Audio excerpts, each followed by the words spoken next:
मी अजय रिसबुल, श्रीपाद कुलकर्णींचा अनेक वर्षापासूनचा मित्र आहे आणि श्रीपादने आज माझ्यावर खूप आनंदाची कामगिरी सांगितली की निलेशजींचा परिचय मी करून द्यावा. तर निलेशजींचा ॲक्च्युली परिचयाची काही गरज नाही, कारण सगळ्यांना माहिती आहे निलेशजी अतिशय फेमस आहेत. लोकमान्य टिळकांना ज्याप्रमाणे महाभारतात भगवद्गीतेतल्या 10व्या अध्यायातला श्लोक जो आहे की मासानां मार्गशीर्षोऽहम्, त्यापासून त्यांना जे कुतूहल उत्पन्न झालं की भगवान श्रीकृष्ण असं का म्हणाले की मासानां मार्गशीर्षोऽहम्, तर त्याच्यामधून त्यांनी संशोधन करून गीता रहस्य लिहिलं. तिथपर्यंत त्यांचं काम कार्य गेलं पुढं. त्याप्रमाणे निलेशजींना महाभारतातला एकच श्लोक जो होता की वसिष्ठ अरुंधतीच्या मागं का आहे, त्या श्लोकावरून त्यांनी क्यू घेऊन महाभारताचं डेटिंग केलं. त्या प्रश्नाचं उत्तर शोधायला त्यांना 15 वर्ष लागली. अशा तऱ्हेने निलेशजी स्वतः हे by profession he is a chemical engineer. He is worked in G and a few years back he left G and he is now full time into history related work. So इतिहासामधलं कार्य, महाभारताचं dating, रामायणाचं dating आणि वेदांचं dating सुद्धा त्यांनी केलेलं आहे. त्यांच्या नावावरती 3 पुस्तकं already लिहिलेली आहेत. त्यातलं मी स्वतः एक पुस्तक वाचलं आहे महाभारताच्या डेटिंगचं. अतिशय सुंदर आणि सायंटिफिकली लिहून त्यांनी ते पुस्तक विचार त्यांचे मांडलेले आहेत. सो त्यांच्या नावावर अनेक व्हिडिओ आहेत. 1500+ videos are to his credit.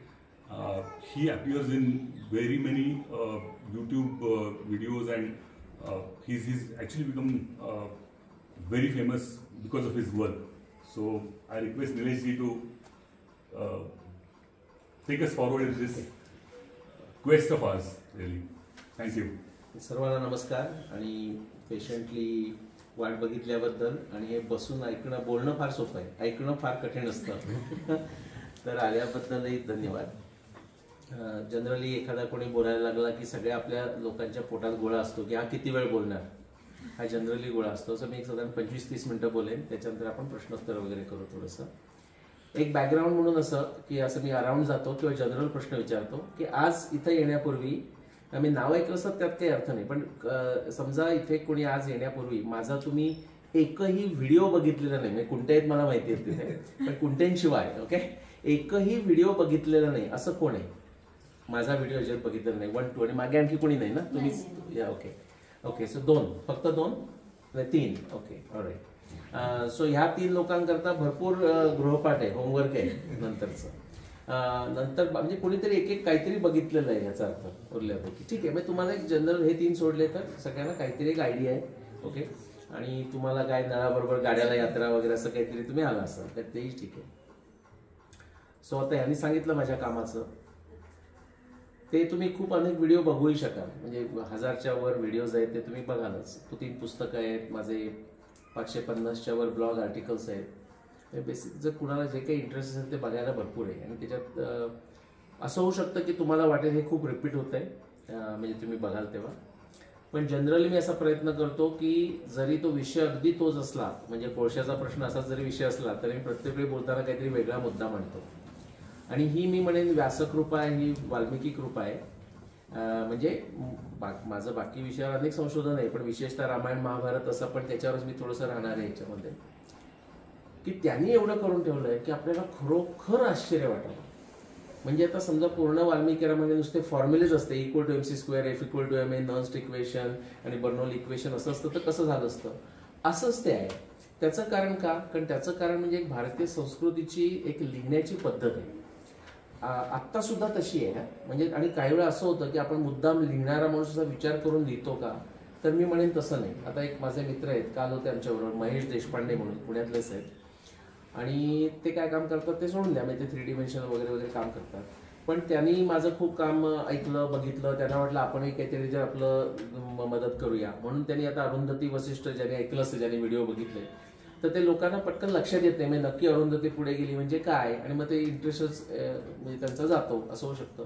त्यांच्याकरता त्याने 3 डिमेन्शनल किंवा 2 डिमेन्शनल त्याचे व्हिडिओ केले की हे का पुढे गेली, कसं केलं. अशा प्रकारची लोक करतात. मला सांगायचं असं आहे की त्या मनात आणखी एक स्फूर्ती आली की मी जे काम केलं आहे पुस्तकामध्ये, पुस्तक वाचताना हेवी होऊ शकतं, टेक्निकल होऊ शकतं. तर जशी आपण ओवी म्हणजे आपण दासबोधातल्या ओव्या आहेत किंवा एकनाथी भागवतातल्या ओव्या आहेत किंवा ज्ञानेश्वरीतल्या ओव्या आहेत. आता हे म्हणताना मला पूर्ण जाणीव आहे की सगळ्या लोकांना पण हो ते पण आम्हाला माहिती नाही कारण आम्ही कधी उघडलं नाही. तर मुद्दाम उघडून बघा. सुरुवातीला वाटेल हे काय वाचायचं. मलाही लहानपणी 10वी 8वी 9वी 10वीत असताना आपल्याला एक चॅप्टर असायचा ज्ञानेश्वरांचा आणि त्यात सुद्धा असं कधी असायचं की जो प्रचंड तो झालेला असतो, रिअलाइज झालेला असतो तत्प्रज्ञ, तो चालताना किडा असला तरी सुद्धा त्याच्यावर पाय देत नाही वगैरे. मला वाटायचं हे काय आहे हे काय आपल्याला जमण्यातलं नाही कुणाला. पण त्याच्यामध्ये फार मोठी फिलॉसॉफिकल पोझिशन असते. जसं आपण म्हणतो आध्यात्मिक, आधी दैविक आणि आधी भौतिक. तर ते लिहिताना हे तुम्हाला एखाद्या श्लोकामध्ये तुम्हाला हे सगळे वेगवेगळे स्तर मिळू शकतात. पण मला म्हणायचं असं की तो लिहिणाऱ्याच्या मनात ते असतं का, म्हणजे तो असं म्हणतो का की मी 3 लेवलला लिहितोय, तर असं नाही मला म्हणायचं, तसं नसतं. पण ते मला वाटतं आपल्याकडून जेव्हा काम करून घेतलं जातं तेव्हा ते तसं म्हणजे ते वरचा जो एक काय म्हणतो शंखाचा स्पर्श झालेला असला की जे होतं ते तसं होतं. हे जे महेश देशपांडे आहेत त्यांनी काय केलं, ते म्हणाले की मी जे काम केलंय ते साध्या सोप्या भाषेमध्ये ओवी मीटरमध्ये आपण लोकांना सांगूया. आणि म्हणून त्यांनी लिहायला सुरुवात केलेली आहे. आणि ते मी जेव्हा कधी कधी त्यांचे असतात ते 4 ओळी फक्त अशा टाकतो त्याच्यामध्ये आणि मग लोक जे माझे 15-20 वर्ष फॉलो करतायत ते म्हणतात म्हणजे माय गॉड हे सगळं ह्या 4 ओळीत त्याने कव्हर केलं तुझं काम. आता हे त्यालाही पत्ता नसतो, म्हणजे जो करतोय त्यालाही पत्ता नसतो कारण ते करून घेतलं जातं. हा एक मुद्दा मला सांगायचा आहे. आपण जेव्हा करतो तेव्हा करावंच लागतं. म्हणजे असं कोणी म्हणू शकत नाही की माझ्याकडनं कोणी करून घेत नाही म्हणून मी करत नाही, असं नाही. आपल्याला प्रयत्न करावे लागतात. पण करून झाल्यानंतर एखादा प्रोजेक्ट संपल्यानंतर तुम्हाला अनुभव असेल की आपल्याला असं वाटतं की आपण हे कसं केलं. साधा विचार करून बघा. आता तुमच्या इथे काय वेगवेगळ्या प्रकारच्या परीक्षा दिलेली लोक आहेत किंवा आपण आपलं हे असतं इंजिनिअरिंगवाले असतील तर आमच्या असतात परीक्षा असतात. आता वाटतं की आपण हा इंजिनिअरिंग अभ्यास कसा केला. तुमच्याकडे जे CA वाले लोक असतील तुम्हाला वाटतं आपण हे कसं काय केलं त्यावेळी अभ्यास वगैरे, पण ते तेव्हा होऊन गेलं. अशा तऱ्हेने होऊन जातं. दुसरा असा एक मुद्दा म्हणजे मी मुद्दाम जे माझे व्हिडिओवर आहेत ते मुद्दे फारसे सांगत नाही कारण ते तुम्ही बघाले किंवा बघितलेले आहे. आता विज्ञानाच्या फील्डमध्ये सुद्धा काय होतं की नुसती विज्ञानाची डिग्री आहे. डिग्री म्हणजे मी अगदी आपण BSc घेऊया, BSc engineering, medicine, MSc, PhD. आपल्याकडे ही जी कन्सेप्ट आहे आपल्याकडे म्हणजे जगभर आहे, ही अत्यंत धादांत खोटी कन्सेप्ट आहे की PhD म्हणजे हुशार किंवा PhD म्हणजे त्याला काहीतरी किंवा तिला काहीतरी कळलंय. ओके. आता माझा जो अनुभव आहे, आता मी किती लोकांना PhD गाईड करतो, खरं मला गाईडही करावं असं वाटत नाही म्हणजे असं सांगतो. कारण PhD करता वाटत नाही. मी कुणाला जर प्रोजेक्ट करायचा असेल तर करू दे, मी म्हणतो रिसर्च करा, पण ते PhDच्या नावाखाली करण्यात काही अर्थ नाही. मी PhDच्या विरुद्ध नाहीये मी. पण मला माझा अनुभव तरी असा आहे की एखादा माणूस प्रचंड हुशार असतो आणि त्याची PhD पण असते, त्याचा PhDचा त्याच्या हुशारशी काही संबंध नसतो. असा माझा 30 वर्षाचा अनुभव आहे. तो माणूस हुशारच असतो. He happens to have a PhD. पण PhDचा काही संबंध नाही. पण ते PhDचा मास्टर्सलाही म्हणता येईल, त्याचा बॅचलर्सलाही म्हणता येईल. शिक्षणाचा काहीच संबंध नाही आहे. म्हणजे तुमची जी सर्टिफाईड शिक्षण आहे त्याचा काही संबंध नाही. तसंच त्याचा एक दुसरा मुद्दा विज्ञानाचा, फक्त विज्ञानाच्या क्षेत्राशी, की एखाद्याची विज्ञानाची डिग्री आहे, ॲस्ट्रोफिजिक्स. तुमच्याकडे इथे अनेक पुण्यात इन्स्टिट्यूट्स आहेत. आता आम्हाला जेव्हा फिरवत होते आता मागच्या दिवसामध्ये ते सांगतात ICSUR वगैरे असं काहीतरी आयसर म्हणजे त्या NCHच्या शेजारची वगैरे. ते म्हणले की एकदम प्रेस्टिजियस इन्स्टिट्यूट वगैरे. मग ते सांगताना मला ते सांगितलं की सध्या त्याचे सुनील भागवत म्हणून हेड आहेत. मी म्हटलं तो मला शिकवत असते तो म्हणजे केमिकल इंजिनिअरिंगला, मी UDCTचा. सांगायचा मुद्दा असा की NCL म्हणजे आमचं एक केमिकल असायचे. तिथे जी हुशार लोक आहेत ती हुशार म्हणून आहेत, त्या पोझिशनमुळे ते नाहीत किंवा त्यांच्या बॅकग्राऊंडमध्ये नाही. ही सगळी लोक मी कनेक्ट करतोय. किंवा आपल्या नारळीकरांचं काय जे ॲस्ट्रॉनॉमीचं सेंटर आहे, काही घ्या तुम्ही. मुंबईतला TIFR घ्या, Tata institute of fundamental research. या सगळ्या लोकांशी माझे संबंध येतात. आणि अमेरिकेत सुद्धा म्हणजे जो जेनेटिक्सचा अगदी टॉपमोस्ट माणूस त्याच्याबरोबर माझा संदर्भ असतो, जिओलॉजिस्ट आहे टॉपमोस्ट माणसाशी. ते टॉपमोस्ट म्हणजे तो हुशार असेल तो हुशार असतो, पण टॉपमोस्ट म्हणजे पोझिशनमध्ये हुशार आहे म्हणून त्याला काही येतं असं अजिबात नाही. एक सांगायचा मुद्दा मला असा आहे की जो विज्ञान म्हणजे काय हे अनेक विज्ञानाचं डिग्री असलेल्या माणसाला सुद्धा अजिबात माहीत नसतं. पण ते साध्या माणसाला समजणं शक्य आहे का, तर खरोखर शक्य आहे. मग ते असं आहे की आपण आता काय म्हणूया निर्णायक पुरावा. विज्ञान जे पुढे जातं ना ते असं भरपूर एक्सपेरिमेंट करून पुढे जात नाही. त्याच्यामध्ये इंजिनिअरिंग पुढे जाऊ शकतं, कोरिलेशनमध्ये पुढे जाऊ शकतं. आता सिव्हिल इंजिनिअरिंगमध्ये जेव्हा नवीन मटेरियल शोधतात तर ऍक्च्युली काय करतात, मटेरियल शोधतात थोड्याशा माहिती फर्स्ट प्रिन्सिपलमुळे, याची स्ट्रेंथ एवढी आहे. पण नंतर ऍक्च्युली ते वॉल बांधतात, मग त्या सुरुंग लावून तोडतात, त्याचा स्ट्रेस किती येतो बघतात, म्हणजे इम्पिरिकल डेटा असतो. पण विज्ञानामध्ये काय होतं, निर्णायक पुरावा म्हणजे काय होतं, असा आपल्याला पुरावा शोधायचा असतो की विशेष काहीतरी त्याचा शोध केल्याशिवाय आपल्याला वाटतं अरे हे काय, हे शक्यच नाही, हे असं कसं काय शक्य असेल. असा जेव्हा एखादा पुरावा आपल्याला मिळतो आणि त्याच्याबरोबर तो आपल्याला वाटतं हे शक्य नाही, पण त्यानंतर जेव्हा आपण विज्ञानाचीच कास धरून, याला बूटस्ट्रॅपिंग म्हणता येईल, म्हणजे विज्ञानाबद्दलच आपण विज्ञानाचीच मदत घेऊन करतोय, बूटस्ट्रॅपिंग सारखं आपण त्याच्यावर संशोधन करतो आणि आपण सिद्ध करतो की जे सगळ्यांना इम्पॉसिबल वाटत होतं ते आपण पॉसिबल करून दाखवलंय. म्हणजे अनहोनी को होनी कर दे अशा त्याच्यासारखं. त्याच्यामुळे विज्ञान पुढे जातं. आणि आपल्याला जो पुरावा हवा असतो, म्हणजे कशाचंही पुढे घेऊन जायला, अध्यात्म पुढे घेऊन जायला सुद्धा, विज्ञान पुढे घेऊन जायला सुद्धा अशा प्रकारचा पुरावा पाहिजे. आता आपण एक साधी गोष्ट घेऊया. आता हे पादुका आल्यानंतर त्यांच्यानंतर त्यांनी पूर्ण समरी सांगितली. त्याच्यामध्ये त्यांनी कितीतरी गोष्टी सांगितल्या. ते शब्द प्रामाण्य आहे की त्याच्या उदाहरणार्थ ते गजानन महाराज ते असे असताना त्यांना मागून कोणते हाक मारल्यासारखं वाटलं, मग ते परशुराम होते. आता हे खरं का खोटं आहे आपल्याला ठरवताच येत नाहीये. म्हणजे काय ते अवैज्ञानिक आहे का? अवैज्ञानिक नाहीये, पण ते मेटाफिजिकल आहे, अतर्क्य आहे. ते खरं का खोटं आपल्याला ठरवता येणार नाही. म्हणजे आपण लगेच म्हणून खोटं म्हणायचं नाही, पण म्हणून खरंही म्हणायचं का हे तुम्हाला ठरवायचंय. म्हणजे तुम्ही श्रद्धेमध्ये खरं म्हणू शकता, पण हे लक्षात घ्यायचंय की श्रद्धा म्हणजे अंधश्रद्धाच असते. आणि आता श्रद्धा ही नेहमी अंधच असते. आता तुम्ही म्हणा अच्छा हे काय अंधश्रद्धा समितीवाले आलेत का काय? नाही, तसं नाही. जशी श्रद्धा अंध असते तशी अश्रद्धा सुद्धा अंधच असते. जशी श्रद्धा अंध असते तशी अश्रद्धा पण अंधच आहे. सो आपल्याकडे एखाद्या शब्द प्रामाण्य, आता आपण हे ऐकलं, पण तसंच आपल्याला महाभारतामध्ये वाचायला मिळतं, असं झालं तसं झालं, रामायणामध्ये वाचायला मिळतं. तर ते शब्द प्रामाण्य आपण श्रद्धेमध्ये मानू शकतो, मानायलाही हरकत नाही. इनफॅक्ट मानायलाच पाहिजे. त्याच्याशिवाय तुम्हाला पुढचं वाक्य वाचता येत नाही. लेक्चरमध्ये सुद्धा असं होतं, मी लोकांना विनंती करतो की जेव्हा मी एखादं वाक्य सांगतो किंवा महाभारत यावेळी झालं, विशेषतः रामायण 14,000 वर्षापूर्वी झालं की ऑडियन्समधले काही लोक असतात, ते म्हणतात पण ते त्रेतायुगाचं काय, म्हणजे कलियुगाची 4,32,000, द्वापार युगाची 8,64,000 आणि त्याच्या मागे त्रेतायुग. म्हणजे तुम्हाला असं कळायला पाहिजे की मी जर तुम्हाला तो पुरावा सांगतोय रामायणाचा, तुम्हाला सांगणार नाहीये, पण रामायणाचा पुरावा सांगतोय आणि तुम्ही माझा ऐकायला आलाय किंवा कुणाचं ज्याचं ऐकायला असेल तर त्याच्यावर तुम्ही श्रद्धेनं त्यावेळी ऐकलंच पाहिजे. मानू नका, पण श्रद्धेनं समजून घ्या. तर हा जो निर्णायक पुरावा ज्याला आपण म्हणतो ना, त्याच्यामुळे सगळ्याची प्रगती होते. तर अरुंधती वशिष्ठ ते म्हणाले, जो 15 वर्ष मला लागली, तो निर्णायक पुरावा होता. म्हणजे तो त्याच्या आधी असं वाटत होतं की हे शक्यच नाही. म्हणजे कोण शक्य नाही म्हणत होतं, म्हणजे ज्यांना थोडंसं बॅकग्राऊंड नसेल त्यांच्याकरता, की महाभारतामध्ये युद्धाच्या आधी एक दिवस व्यास सांगतोय की बऱ्याच गोष्टी मला आकाशात दिसत आहेत, जमिनीवर दिसत आहेत. त्यातली एक गोष्ट, बाकीच्या गोष्टी पण आहेत, पण बाकीच्या गोष्टी साध्या आहेत की मघा नक्षत्रामध्ये गुरु आहे समजा उदाहरणार्थ, किंवा मघा नक्षत्राजवळ मंगळ आडवा गेलाय. आता हे काय, मंगळ 2 वर्षामध्ये तो पूर्ण फेरी मारतो, म्हणजे प्रत्येक 2 वर्षांनी ती शक्य आहे मघा नक्षत्राजवळ असणं. पण ही जी गोष्ट होती की अरुंधती वशिष्ठाच्या पुढे चालते, हे ताऱ्यांचं आपण बोलतोय आकाशातल्या, व असं शक्यच नाही. म्हणजे कोण म्हणतंय? शंकर बाळकृष्ण दीक्षित म्हणतायत, मी बेस्ट ॲस्ट्रॉनॉमर, नुसते भारतातले नाही जगातले बेस्ट ॲस्ट्रॉनॉमर म्हणू शकतो, 140 वर्षापूर्वीचे. त्यांनी हाताने जी कॅल्क्युलेशन केलेली आहे त्याच्यामुळे आता अगदी मॉडर्न ॲस्ट्रॉनॉमीतले लोक सुद्धा म्हणजे काय म्हणतो तोंडात बोटं घालतात. मी कसं केलं? आता त्यांनी सांगितलं की हा जो पर्टिक्युलर फिनॉमिना आहे तो 5000 BCच्या नंतर शक्य नाही. ते त्यांनी कसं काढलं असेल मी काढायचा प्रयत्न करतोय मागची 20 वर्षांनी, मला अजून कळलं नाही त्यांनी ते कसं काढलं असेल. म्हणजे इतक्या लेवलचा ते म्हणाले हे असं शक्य नाही, अरुंधती वशिष्ठाच्या पुढे जाणं शक्य नाही. भारताचार्य CV वैद्य, भारताचार्य हा लोकमान्य टिळकांनी CV वैद्यांना दिलेला किताब आहे.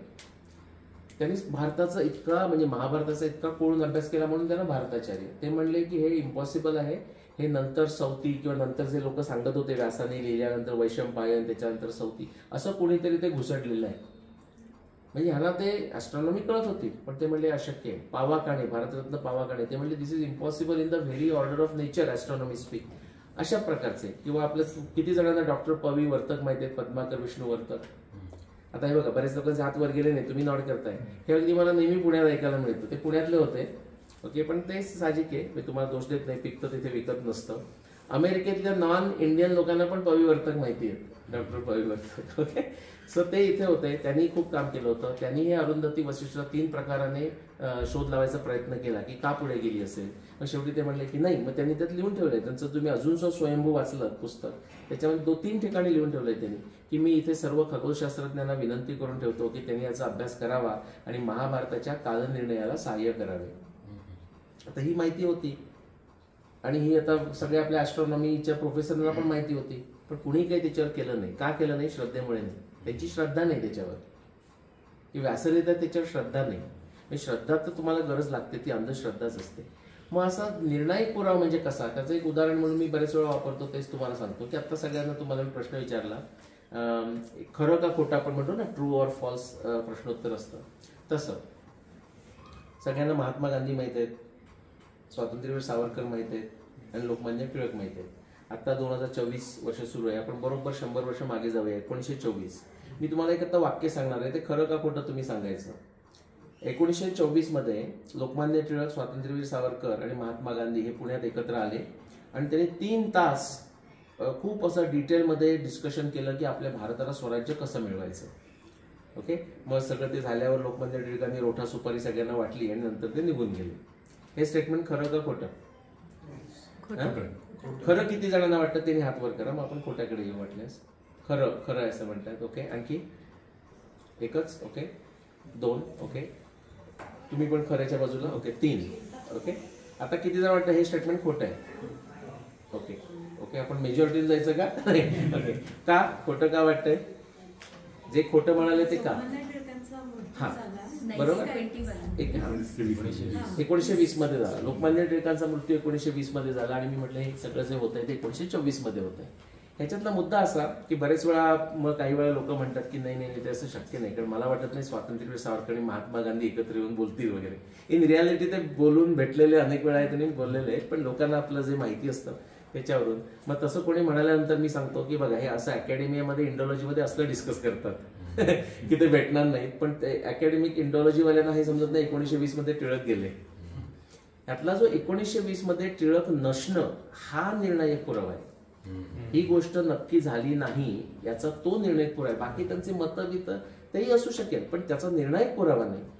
तर तसे जेव्हा तुम्ही निर्णायक पुरावे घेता, तर समजा तुम्ही महाभारताकडे बघितलं तर फक्त खगोलशास्त्रामध्येच महाभारतामध्ये 300च्या आसपास पुरावे आहेत. ओके, पुरावे म्हणजे असेच येतात. अरुंधती वशिष्ठच्या पुढे जाते हा पुरावा आहे आणि आता ती नाहीये. आता तुम्ही जाऊन रात्री बघितलं तर वशिष्ठ पुढे. मागे 1000 वर्ष गेलात तरी वशिष्ठ पुढे, 2000, 3000, 4000, 5000, 6000 वर्ष गेलात तरी वशिष्ठ पुढे. आणि ते इतके स्टेबल आहेत तर त्यालाच मला 15 वर्ष लागली म्हणजे का असं शोधून काढायला. पण असा एकच पुरावा आहे का? तसा एकच पुरावा नाही. असे अनेक डिसायसिव्ह निर्णायक पुरावे ज्याला आपण म्हणतो तसे पुरावे आहेत. आणि आपण एकच पुरावा घेतला तर आपण म्हणू कदाचित तो योगायोग असेल, पण मग दुसरा कुठचा तरी आपण महाभारतातला पुरावा घेतो, तो सुद्धा आपल्याला तिथेच घेऊन जातो, आसपासच घेऊन जातो. म्हणजे all roads leads to Rome म्हणतात ना, किंवा पुणे. तशा प्रकारानं तो सगळा पुरावा गेला की आपला विश्वास वाढत जातो. आणि असा विश्वास वाढत झाला की आपण एका काळी म्हणू शकतो की हा मला आता वाटतं की हे बरोबर आहे. तसंच रामायणाचं झालं.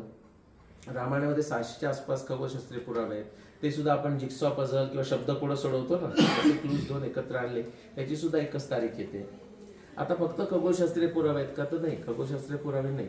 खगोलशास्त्रीय पुराव्यामुळे आपल्याला तारीख आली, त्या तारखेकरता जे नॉन खगोलशास्त्रीय जे पुरावे आहेत महाभारतामध्ये, सरस्वती नदी कशी वाहते याचा पुरावा आहे. यमुना, रामायणात गेला तर यमुना नदी ही गंगा नदीला मिळालेली आहे असं रामायणामध्ये 6 वेळा वर्णन येतात. आता तुम्ही म्हणा त्यानं काय करायचं? त्याचा फायदा असा होतो की आता जर तुम्ही जिओलॉजीचं जर रिसर्च बघितला, हायड्रोलॉजी, मॉर्फोडायनॅमिक्स ऑफ रिव्हर्स, जिओफिजिक्स, तर आपल्याला अगदी खात्रीनं सांगता येतं की यमुना आणि सतलज ह्या नद्या एकत्र येऊन आणि मधल्या अनेक कुरुक्षेत्रातल्या नद्या येऊन सरस्वती नदी होत होती, आता जी नाही आहे. पण यमुना जी सरस्वतीला मिळत होती तिथून ती बाजूला होऊन दुसऱ्या बाजूला वळून गंगेला मिळायला लागली, ती फक्त मागच्या 50,000 वर्षातली गोष्ट आहे. आता नीट लक्ष द्या. आणि त्याचं यमुना गंगेला मिळते याचं वर्णन रामायणामध्ये आहे. म्हणजे ते रामायण 50,000 वर्षातलं पाहिजे मागच्या, त्याच्या आधी असतं तर तसं वर्णन आलं नसतं. तशीच सतलज नदीची स्टोरी आहे. सतलज नदी सुद्धा सरस्वतीला येऊन मिळत होती, म्हणूनच सरस्वती एवढी मोठी होती. यमुना एका बाजून येते, दुसऱ्या बाजून सतलज येते आणि मध्ये सगळ्या कुरुक्षेत्रातल्या नद्या. त्यामुळे सरस्वती एवढी मोठी होती की काही ठिकाणी तुम्ही ताजमहाल किती लोकांनी बघितलाय जाऊन, ताजमहालाचा इतिहास, तिथली जी यमुना आहे ना ती 1 ते 1.5 किलोमीटर आहे एक अंदाज यायला. आता सरस्वती जेव्हा ऋग्वेदातली जी सरस्वती आहे आधीची, नदी तमे, अंबी तमे, देवी तमे Saraswati, grand Saraswati, the grandest of the grand river, त्याचं काही ठिकाणी जे त्याचं पात्र होतं ना त्याचा आपल्याला आता जो आर्किओलॉजी एव्हिडन्समध्ये मिळतो तो 26 किलोमीटर आहे काही ठिकाणी, आणि अगदी काही ठिकाणी एवढी मोठी नाही अशी, म्हणजे पुढे गेल्यानंतर काही भागामध्ये ती छोटी व्हायला लागली तेव्हा सुद्धा 8 किलोमीटर आहे. 8 किलोमीटरचं पात्र मिळतं. म्हणजे आता नाहीच आहे सरस्वती, फक्त त्याचं पात्र सांगतोय मी तुम्हाला. सो असा जो पुरावा तुम्हाला मिळतो तर तुम्हाला काय कळतं, म्हणजे नक्कीच रामायण मागच्या 50,000 वर्षातलं, कारण यमुना गंगेला तेव्हापासूनच मिळते. पण त्याच्या पुढे आला तर जी सतलज नदी आहे तिचं सुद्धा वर्णन आहे की सतलज जी सरस्वतीला येऊन मिळत होती ती एक अचानक, म्हणजे त्याचा बरोबर काळ आपल्याला सांगता येतो, तो म्हणजे 15,000 वर्षापूर्वी, तेव्हा ती एकदम पश्चिमेला वळली आणि पश्चिमेकडे व्हायला लागली. आणि त्याचं वर्णन सुद्धा रामायणामध्ये 15,000 वर्षापूर्वीची गोष्ट आहे. जेव्हा दशरथाचा मृत्यू झाल्यानंतर ते सैनिक जातात आणि मेसेंजर जातात आणि सांगतात की त्याला घेऊन यायचंय. तो जेव्हा भरत येतोय केकयामधून आपल्या मामा घरी गेलेला आहे, तो येतोय अयोध्येला, तेव्हा तो जेव्हा सतलज म्हणजे शतुद्री पार करतोय तेव्हा तो म्हणतो अशी ती नदी की जिचं पात्र फार मोठं आणि विस्तीर्ण आहे, म्हणजे वाल्मिकी सांगता येते, आणि जी पश्चिमेकडे वळून वाहते. आता हे जर तुम्हाला कळलं तर तुम्हाला लागेल की रामायण सुद्धा मागच्या 15,000 वर्षातलंच असू शकतं, त्याच्या आधीचं असू शकत नाही. आता अशा वेळी काही वेळा लोकांना काय होतं, लोक म्हणतात मग पण तो नंतर रेफरन्स कदाचित गुजरला असेल का? नाही, शक्यता काही आहे, पण तुम्हाला त्याची आठवण तेव्हा नाही होता का? मग त्यावेळी जर तुम्ही विचारता याचा अर्थच काय, तुमच्या डोक्यात एक तारीख आहे ती आता मॅच होत नाही म्हणून तुम्ही तो प्रश्न विचारताय. त्याच्याकरता खूप निबंध आहेत. आता हा काही फार कठीण प्रश्न नाहीये. परत म्हणजे ज्याला इंटरपोलेशन आपण म्हणतो, किंवा वेगवेगळ्या प्रकारचे एरर्स असतात, transmission error, translation error, transposition error, transliteration error, असे लिहिताना चूक झालेली, बोलताना एखादा माणूस सांगताना चुकीचं सांगतो, असं सगळे जे एरर्स असतात हे होत असतात. पण तो खरा आपल्या आयुष्यामध्ये कुठे आपल्याला प्रॉब्लेम होतो? आपण समजा घरी आता हल्ली बदलला असणार, म्हणजे अमेरिकेत बदललं तिकडे असणार, म्हणजे तांदूळ आता तिकडे काय आम्हाला निवडावे लागत नाही, इकडेही निवडावे लागत नाही आता, बरोबर डायरेक्ट. पण एकेकाळी ज्यांना आठवत असेल तांदूळातले खडे काढा, वाळणं घाला, असं सगळं करावं लागायचं. तर आपल्याला माहित असतं ना, आपण तांदूळ विकत घेऊन आल्यानंतर त्याचे खडे दिसले की आपण लगेच परत वाण्याकडे जाऊन म्हणत नाही की अरे हे काय दिवस खडे विकलेस मला.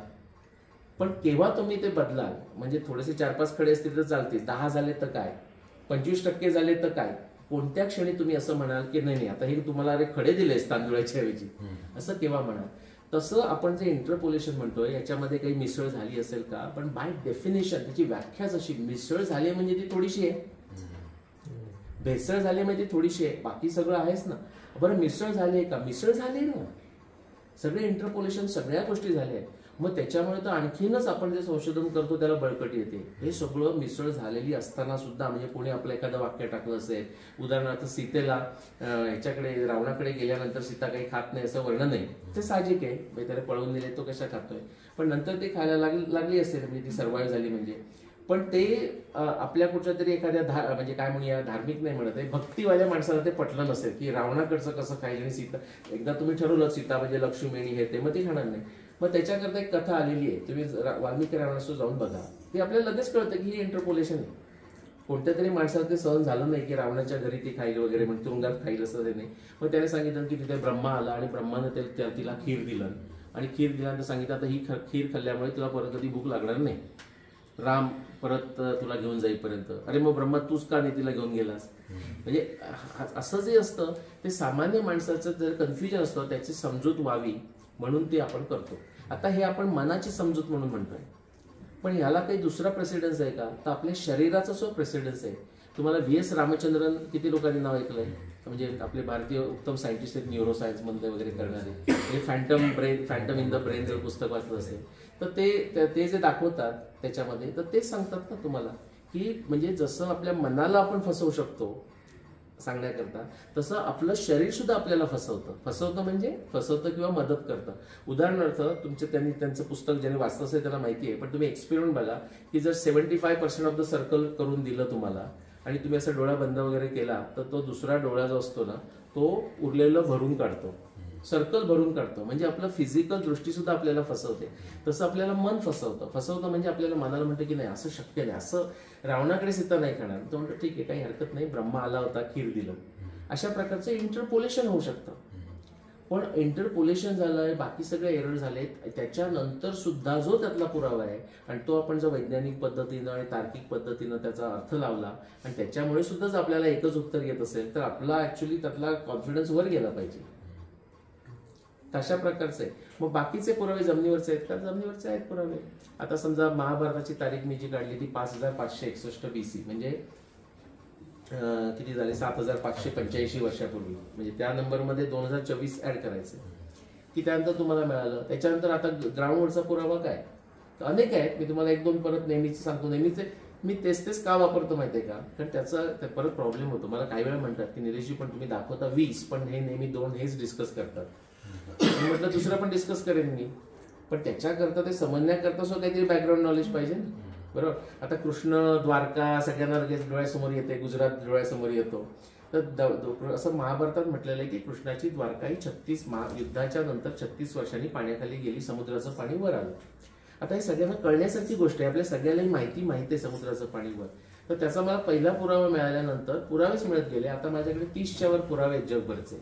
बरोबर 5525 BCE यावेळेचे सगळीकडे जगात प्रचंड पाणी वर गेलं.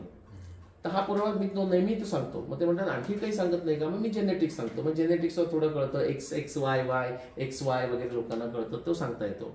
आता मी तुमचा पुढचा एक मजा म्हणून सांगतो की फिजिकल अँथ्रोपॉलॉजी. काय माहिती आहे तुम्हाला फिजिकल अँथ्रोपॉलॉजी बद्दल? काही माहिती नाही. मग मला पुढची जंप मारावी लागते की फिजिकल अँथ्रोपॉलॉजीमध्ये मग तिथे कधी कधी आपल्याला आपण काय म्हणतो श्रद्धा वाढवण्याकरता सांगावं लागतं की professor Kennedy of Cornell university, की लगेच आपली इंडियन हा कॉर्नेल में ते आयव्ही लीग, बरोबर सांगा काय म्हणताय, असं होऊन जातं ते. तर ते केनेडी आपले पुण्यात येऊन ते काम करायचे by the way. He passed away about 2012. पण प्रचंड त्यांनी इथलं गावाचं नाव विसरलो, सोलापूर किंवा अशा भागात बघा खूप आपलं जुने सांगाडे वगैरे मिळालेले आहेत. ते त्यांनी खूप म्हणजे ढवळीकर वगैरे बरोबर जे आर्किओलॉजी करत असते त्याच्यावर त्यांनी खूप काम केलेलं आहे. आणि त्याच्यामध्ये त्यांनी काय दाखवलं, खूप इंटरेस्टिंग दाखवलं. त्याची एक मजा म्हणून सांगतो आणि मग आपण प्रश्नाकडे येऊया की त्याचा जो पुरावा आहे फिजिकल अँथ्रोपॉलॉजी म्हणजे काय सोडून द्या, म्हणजे आपलं कवट्या त्याचे आकार वगैरे वगैरे असं समजा. तर त्याच्या जे आपल्याकडे भारतात मिळालेल्या आहेत वेगवेगळ्या ठिकाणच्या, तर त्याच्यामध्ये महाभारतामध्ये काय झालं, जसे 4 मिलियन म्हणजे 40 लाख लोक एक्सक्लुझिव्ह पुरुष 18 दिवसामध्ये गेले. त्याचं जेनेटिक फुटप्रिंट एवढी आहे की ती जगभर तुम्हाला बघायला मिळते. तो 2015चा मोनिका कार्मिनचा पेपर आहे. ज्यांनी व्हिडिओ बघितले नाहीत त्यांनी व्हिडिओ बघा. मी तुम्हाला त्याच्यामध्ये अनेकांनी बघितलेस. किती जणांनी बघितलंय genetic evidence Monica Carmin paper 2015? आणखी कोणी नाही? ओके, म्हणजे बऱ्याच लोकांना होमवर्क आहे. तो मुद्दाम बघा, इतका फॅसिनेटिंग पुरावा आहे. म्हणजे अगदी आपली शेवटच्या ओव्हरमध्ये क्रिकेट मॅच जिंकली ना ती काही नाही, इतका तो हा फॅसिनेटिंग आहे. म्हणजे महाभारताची जी जेनेटिक प्रिंट आहे ना, जेनेटिक सिग्नेचर आहे आणि ती तुम्हाला जगभर बघायला मिळते. म्हणजे आउट ऑफ इंडिया मायग्रेशन कसं आहे ते नुसतं तो एक पेपर दाखवतो. आणि ज्यांनी पेपर लिहिलाय त्यांना काही महाभारताबद्दल माहिती नाही की त्यांचा तो उद्देशही नाही आहे. पण बॅक टू फिजिकल अँथ्रोपॉलॉजी, त्याची एक तुम्हाला इंटरेस्टिंग सांगतो की भारतीय जे संशोधक आहेत त्यांची सुद्धा ॲटिट्यूड कशी आहे. आणि हे प्रो इंडिक संशोधक आहेत. मुद्दाम नावं सांगत नाही, मी सांगायला मी काही घाबरत नाही. कॅमेरा असेल तर अजिबातच घाबरत नाही, कारण ते जावं त्यांच्यापर्यंत हाच उद्देश आहे त्याच्या मागचा. त्याच्यातलं मी मजा काय करतो ते सांगतो, नंतर प्रश्नोत्तर ते सांगेन. पण फिजिकल अँथ्रोपॉलॉजी एव्हिडन्स कसं आहे, तो एव्हिडन्स आपल्या भारतातले बरेच संशोधक, प्रो इंडिक संशोधक, की आर्यन इन्व्हेजन कसं झालं नाही ते नाही. जर आर्यन इन्व्हेजन थिअरी नाहीच आहे, आर्यन इन्व्हेजन मूर्खपणा आहे, नॉनसेन्स आहे तो. हे तुम्हीच म्हणता आलं पाहिजे. पुढच्या वेळी आर्यन इन्व्हेजन बद्दल तुमचं काय मत, आर्यन इन्व्हेजन थिअरी बद्दल तुमचं काय मत आहे, तर तुम्हाला बाकी काही नसलं माहिती तरी श्रद्धेवर सांगू शकता की oh you mean Aryan invasion nonsense, असं म्हणू शकता तुम्ही. इतका तो प्रकार आहे. म्हणजे जे मिनिमम विज्ञानाकरता ज्या 5 गोष्टी सांगाव्या लागतात, म्हणजे triangulation of exploration, prediction, testing in the context of theory, in the context of background knowledge, यातली एकही गोष्ट आर्यन इन्व्हेजन करता उपलब्ध नाही. मला जेव्हा लोक सांगतात ते मी हल्ली बोलतच नाही, थोडं आर्यन इन्व्हेजन बोला ना. मी म्हटलं आर्यन इन्व्हेजनवर बोललं तर फक्त एवढंच लोकांच्या लक्षात जातं की काहीतरी आर्यन इन्व्हेजन आहे. म्हणजे जे आपण घालवायचा प्रयत्न करतोय तो तसा प्रयत्न होतो. बॅक टू फिजिकल अँथ्रोपॉलॉजी, हा जो पुरावा आहे हा सगळेजण वापरतात आणि अगदी अभिमानानं वापरतात की बघा ते हे असं आहे. तो काय पुरावा आहे तुम्हाला सांगतो. तो पुरावा असा आहे की आपण जर इथून जर मागे गेलं आणि आपल्या सगळ्या ह्युमन बिईंग्स, भारतातल्या ह्युमन बिईंगच्या ज्या मिळालेल्या कवट्या सिम्प्लिसिटी करता म्हणतोय, सगळेच हाताचे बोन्स पार्ट तर मिळाले, तर त्याच्यामध्ये कंटिन्युटी आहे की 30 लोक अजून आहेत सतत, अशी सतत तुम्हाला कंटिन्युटी मिळते. परंतु एक डिसकंटिन्युटी मिळते. ती केव्हापासून मिळते, तर ती मिळते तुम्हाला 6000 BC. लक्ष द्या, 6000 BC ते 4500 BC मध्ये, आणि 5561 याच्या मध्ये आलेले, बरोबर, महाभारताचं वर्ष. जर काही कुठे डिसकंटिन्युटी असेल फिजिकल अँथ्रोपॉलॉजीच्या मध्ये तर ती इथेच आहे. जेनेटिक पुरावा तर प्रचंडच आहे, म्हणजे अगदी XY क्रोमोसोम्सचा पुरावा आहे. पण हा जो पुरावा आहे, आता ह्याच्यातला एक इंटरेस्टिंग असं आहे की हे सगळे पुरावे वापरतात की बघा आपल्याकडे मागच्या 4500 BC म्हणजे किती 6500 वर्षानंतर कोणती डिस्कंटिन्युटी नाहीये याच्याकरता तो पुरावा वापरतात. पण मी जेव्हा त्याला 6000 BC आणि 4500 मध्ये डिस्कंटिन्युटी आहे आणि त्याच काळामध्ये महाभारताचं युद्धाचं माझं वर्ष येतं असं जेव्हा सांगतो तेव्हा ते एकदम ना असं दुसरीकडे बघायला लागतात आपले प्रोएटिक रिसर्च. जो पुरावा तो अगदी अभिमानानं मिरवतात तो त्याच पुरावा वापरून मी त्यांना दुसरा त्याचा निष्कर्ष काढायला दिला की त्यांची बोबडी वळते. असं का? आता हा तुम्हाला प्रश्न एक विचारून बघायचा आहे. तसेच आता आपल्या प्रो इंडिकेशनमध्ये अनेक लोक चांगलं बऱ्याच गोष्टी चालू आहेत, बरेच लोक बाहेर येऊन बोलत आहेत. पण तुम्हाला एक आपल्या एक तुमची स्वतःची लेन्स पाहिजे. अशा करता तो एखाद्या माणसानं मांडलेला सिद्धांत खरा खोटा हा महत्वाचा मुद्दा आहे, पण तो एवढा महत्वाचा नाही जेवढा त्या माणसाची इंटिग्रिटी महत्वाची आहे. आणि ती इंटिग्रिटी कोण सांगणार? म्हणजे तुम्ही मला विचारलं तुम्ही खरं सांगताय ना तर मी काय म्हणणार आहे, खोटं सांगतोय म्हणणार आहे? ते तुम्हाला शोधून काढावं लागेल. काही लोक म्हणतात आम्हाला कळत नाही, म्हणजे देवदत्त पटनाईक वाचतात लोक आणि म्हणतात की फार छान लिहितो.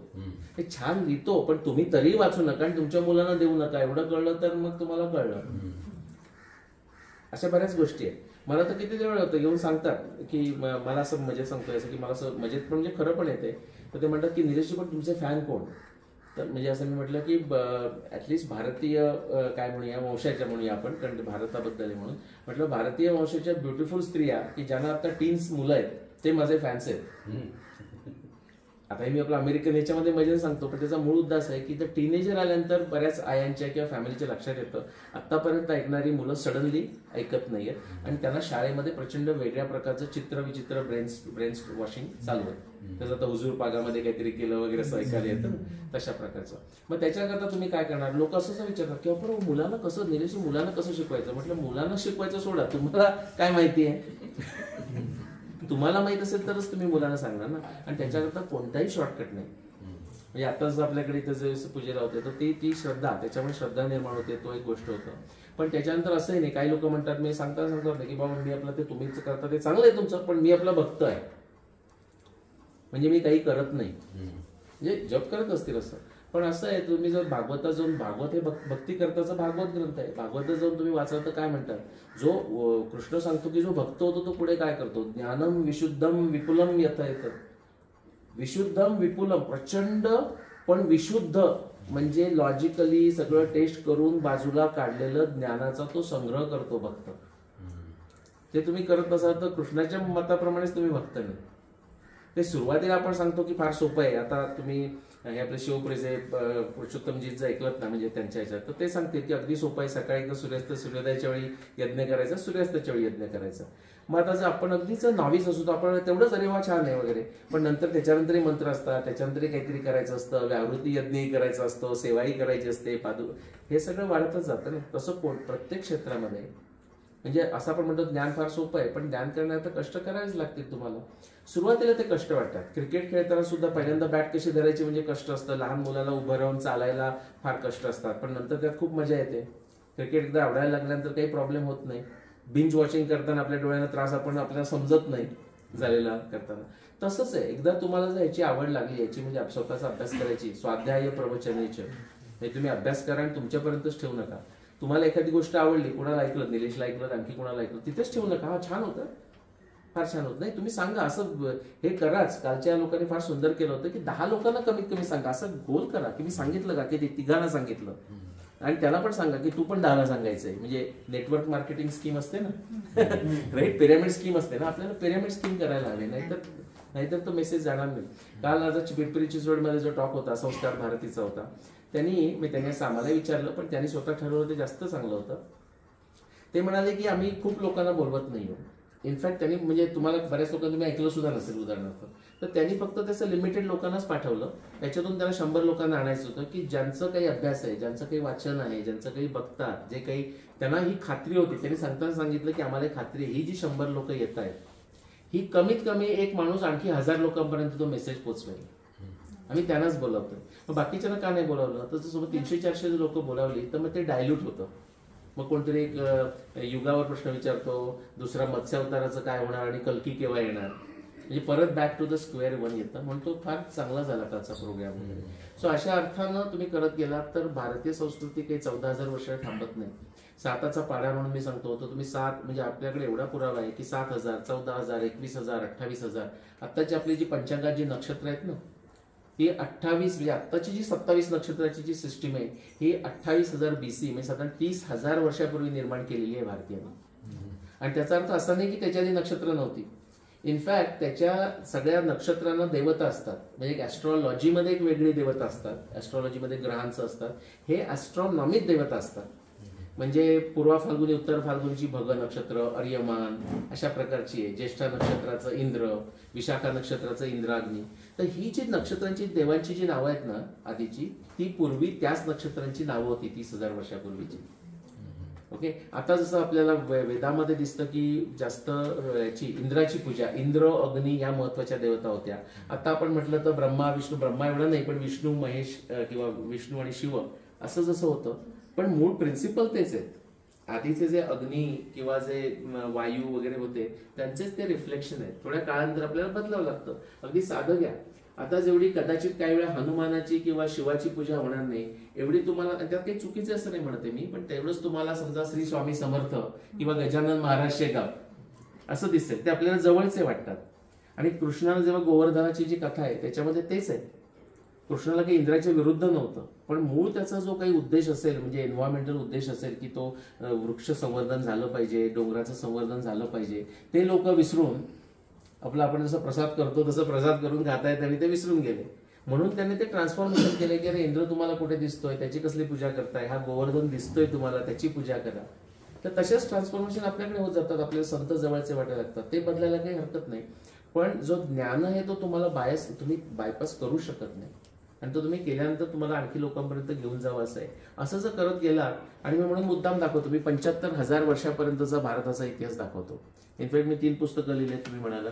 आता मी जे 4थं पुस्तक आहे ते मला लिहिताना म्हणजे अजून ते मी 2.5 वेळा लिहून काढलं आणि मलाच आवडलं नाही म्हणून मी ते थोडं ठेवलंय, परत एकदा लिहू म्हणून. त्याच्यामध्ये मी ब्रीफ, त्याचं टायटल असं, वर्किंग टायटल असं आहे, brief history of Hindu civilization. नीट लक्ष द्या, brief history of Hindu civilization. पण ब्रीफ हिस्ट्री म्हणजे मला 75,000 वर्षाची हिस्ट्री लिहायची आहे त्याच्यामध्ये. ओके. आता ह्याचा सुद्धा काय परिणाम होतो, आता 75 तुम्ही ऐकलत ना, पुढच्या वेळी कोणतरी तुम्हाला सांगितलं 14,000 रामायण, तर तुम्हाला हे होणार नाही, भीती वाटणार नाही. 75ची सवय झाली की खूप उंच माउंटन चढल्यानंतर कळसुबाई काही, हिमालयात गेलात तर कळसुबाई काही फारसं वाटत नाही. अगदी तसा प्रकार आहे. इतका ह्याच्याकडे, आता रूपा भाटीचं ज्यांनी पाहिलं असेल तर रूपा भाटीनं असं एक पिल्लू सोडून ठेवलंय तिथे की 2 लाख म्हणजे ऋग्वेदामध्ये 2,20,000 वर्षापर्यंतचा पुरावा आहे. तो ऍस्ट्रॉनॉमी पुरावा आहे, बाकीचे पुरावे अजून यायला हवेत, म्हणून त्याच्याबद्दल असं जास्त आता काही बोलण्यात पॉईंट नाही. पण असं खूप काही आहे. आणि हे आपल्याकडेच फक्त असं नाही, भारताच्या बाहेरही आहे. लोक विचारतात, असं विचारतात, मग भारतात सगळं होतं असं बाहेर कसं काय नव्हतं. अरे कसं काय नव्हतं, मी तुला माहिती आहे का नव्हतं म्हणून, हे तुझा अंदाज आहे. ऍक्च्युली भारतात सगळे बाहेरही सगळीकडे होतं. सुग्रीव 14,000 वर्षापूर्वी अँडीज पासून आल्प्सपर्यंत आणि आर्टिक होम पासून अंटार्क्टिका पर्यंतची वर्णनं करतोय. सुग्रीव सांगतोय की आल्प्समध्ये ऋषी होते, त्या ऋषींची नावं सांगतोय तो, त्यांच्या आश्रमांची नावं सांगतोय. म्हणजे हे असं काही फक्त भारतापुरतं मर्यादित होत असं नाहीये. सो 70,000 वर्षापर्यंत 75,000 वर्षापर्यंत आपल्याकडे इतिहास नक्की आहे. पुरावा म्हणजे ते हरितात्यांचं होतं ना, पुराव्यासकट सिद्ध करी, तशा प्रकारचा इतिहास आहे. म्हणजे असं नो इफ्स नो बट्स इतक्या प्रकारचा आपल्याकडे इतिहास आहे.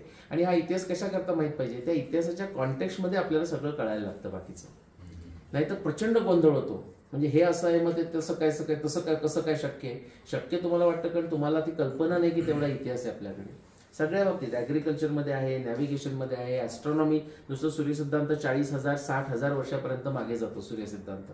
नॅव्हिगेशनचा जो पुरावा आपल्याकडे जो उपलब्ध पुरावा आहे तो 20,000 वर्षापर्यंत जातो. ओके. ॲग्रिकल्चरचा पुरावा 45,000 वर्षापर्यंत जातो. ॲग्रिकल्चरचा शेवटचा सांगतो मी, थांबतो याच्यावर. ॲग्रिकल्चरमध्ये असं विचारताना लोक विचारतात, कारण लोकांच्या डोक्यात असतं 5,000 7,000 वर्षापूर्वी ॲग्रिकल्चर सुरू झालं, ते सुद्धा इराकमध्ये सुरू झालं आणि तिथून ते बाहेर आलं वगैरे वगैरे. काय आचरटपण आहे सगळा. युवल हरारीचं सॅपियन्स तुम्हाला, म्हणजे त्याच्यात काही गोष्टी बरोबर आहेत, पण बाकी सांगितलं नाही, हे फार मूर्खासारखं पुस्तक लिहिलेलं आहे असं तुम्हाला म्हणता आलं पाहिजे. त्याच्याकरता तुम्हाला अभ्यास करावा लागेल.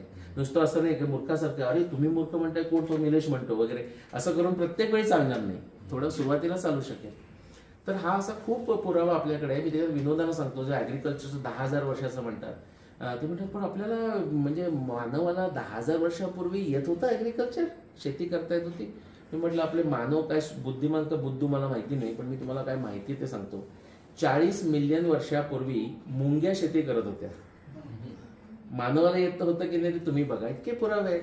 पण असा काहीतरी चुकीचा आपण तर्कदुष्ट प्रश्न विचारतो की मानवाला कशी काय शेती करता येईल 10,000 वर्षापूर्वी. पण तुम्हाला जर कळलं की मुंग्या 40 मिलियन वर्षापूर्वी करत होत्या, तर मानवाला 10 वर्षाचा काही किंवा 10,000, 20,000, 1,00,000 वर्षापूर्वीचा प्रॉब्लेम होणार नाही. याच्यावर थांबतो. आपल्याला काही 2-4 प्रश्न घ्यायचे असेल तर घेऊया आपण.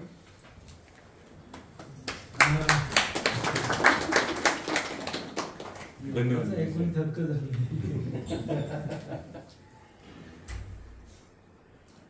कोणाला प्रश्न विचारायचा हे असेल? 75,000 वर्षापूर्वीचा इतिहास जेव्हा आपण बघण्याचा प्रयत्न करतो आहोत, तर ते 75,000 जो माप आहे ते ठरवण्याकरता काही गोष्टी मिळालेल्या आहेत का? हो. इतक्या वर्षापूर्वीचं आहे म्हटल्यानंतर आपण त्याही मागे जाऊन बघू कसा नाही, विचार उद्देश काय त्याच्या मागचा नाही, त्याच्या मागे पुरावा आहे म्हणूनच. म्हणजे एक महेश्वर किंवा असे लोक होऊन गेले महिपती, त्यांचं असं वाक्य आहे, ना मूल्यम लिख्यते किंचित. म्हणजे मी पुराव्याशिवाय काही बोलत नाही. ओके, पुराव्याशिवाय बोलायचं. तर 75,000 वर्षाचा काय पुरावा आहे, आता तो चुकीचा कसा करतात हे पण सांगतो, पण आधी बरोबर पुरावा सांगतो. 75,000 वर्षापूर्वी सुमात्रा म्हणजे इंडोनेशियाचं जे आयलंड आहे आपल्या भारताच्या जवळचं, अंदमान निकोबारच्या लगेच खाली गेलात की सुमात्रा येतो, आचे बांदा वगैरे एरिया, तिथे मोठा ज्वालामुखी झाला. ऍक्च्युली मागच्या 1,00,000 वर्षातला सगळ्यात मोठा ज्वालामुखी म्हटलं तरी चालेल. त्याचंच नाव टोबा. आता तिथे टोबा लेक आहे, तो तिथे तो आला, प्रचंड उद्रेक झाला आणि त्याची जी वरचा जो फायर ऍश जे काही सगळं असतं ते पूर्ण पसरलं गेलं. त्यातलं सगळीकडेच पसरलं गेलं, पण मुख्य त्याचा जो डिरेक्शन होती ती भारताकडे, म्हणजे आपल्याकडे आल्यानंतर. म्हणजे तेव्हाचा भारत म्हणजे अक्षरशः तिबेट पासून ते अगदी मिडल ईस्ट पर्यंत, अरेबियन सी, बे ऑफ बेंगाल आणि पूर्ण भारत याच्यावर पूर्ण राख पसरली.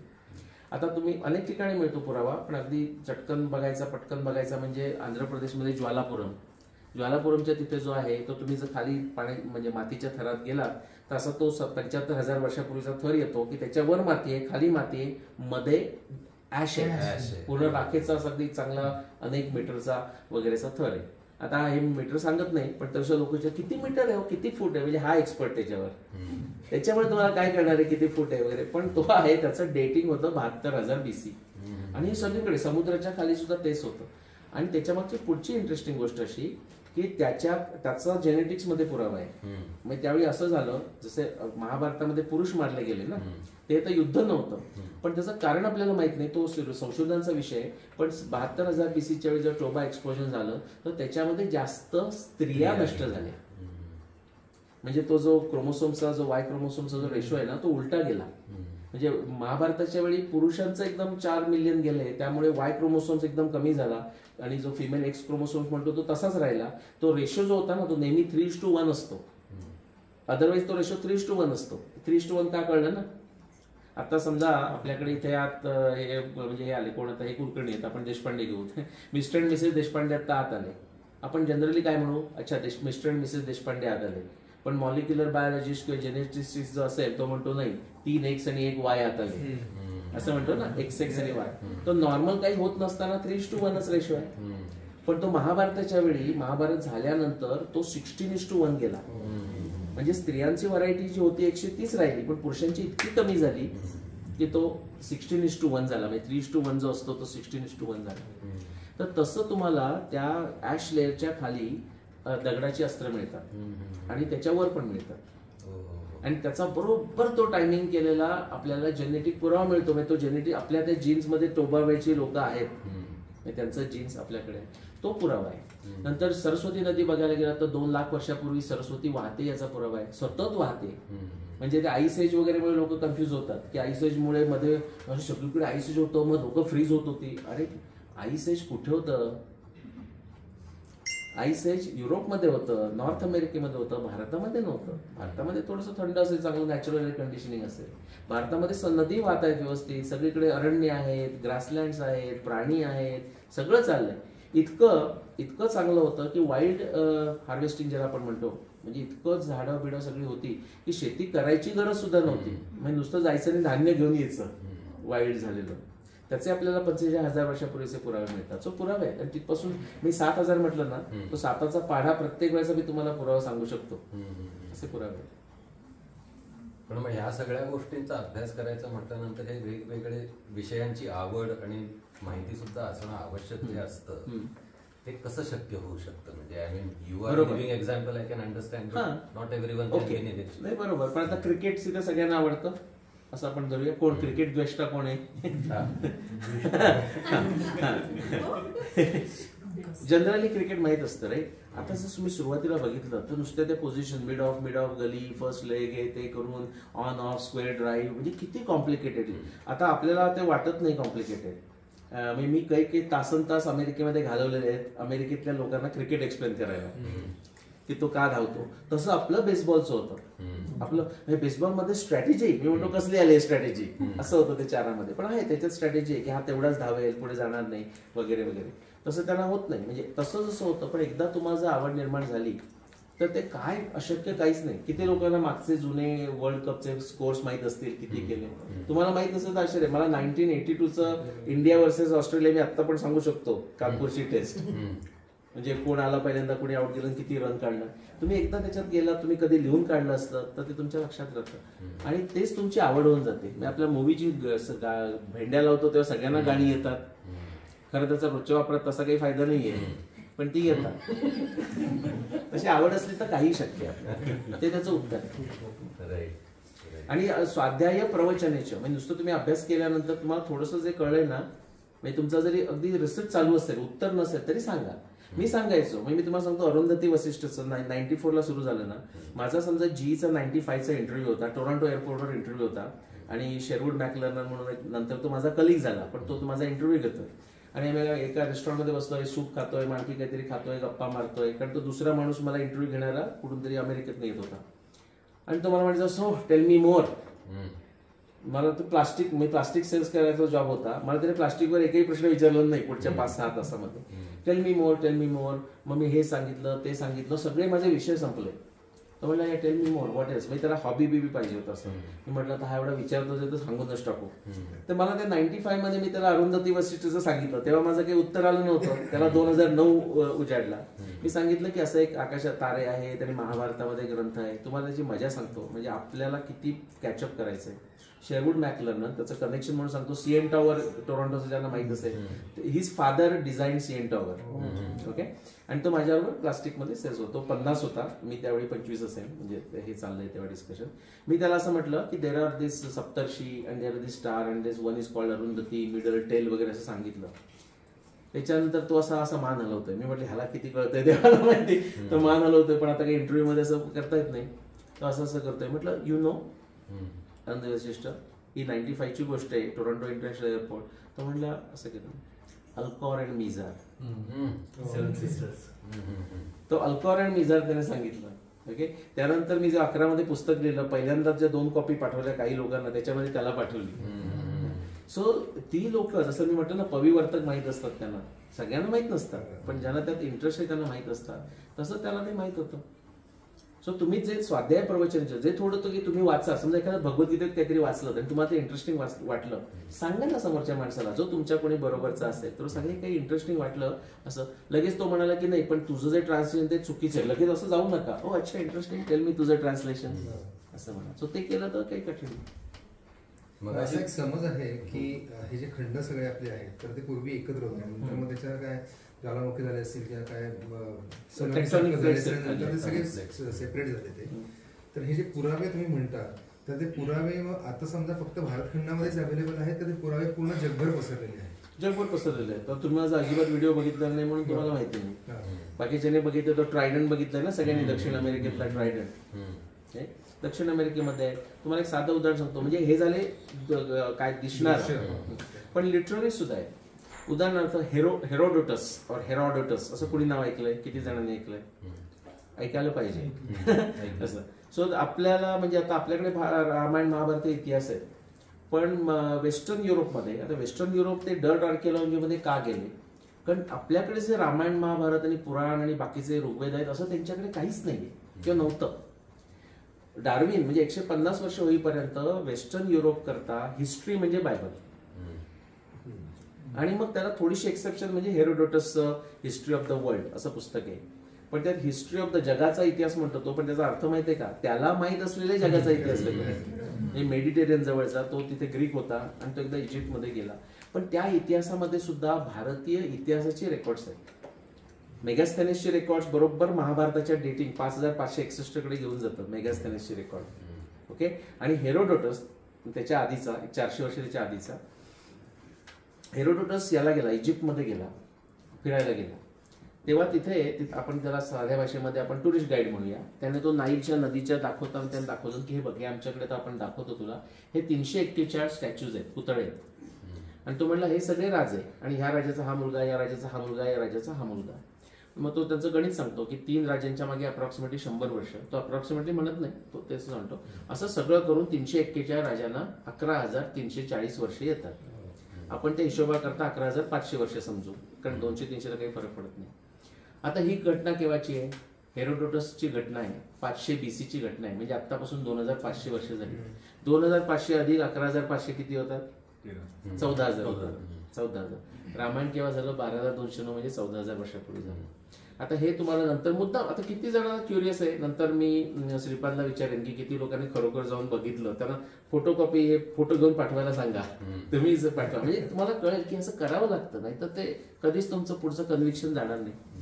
तर हेरोडोटसचं बुक नंबर 2 त्याच्यामध्ये चॅप्टर 124 थ्रू 141, 142, 143 म्हणजे आता झाकीर नाईक सारखं तुम्हाला असं वाटेल. बरोबर.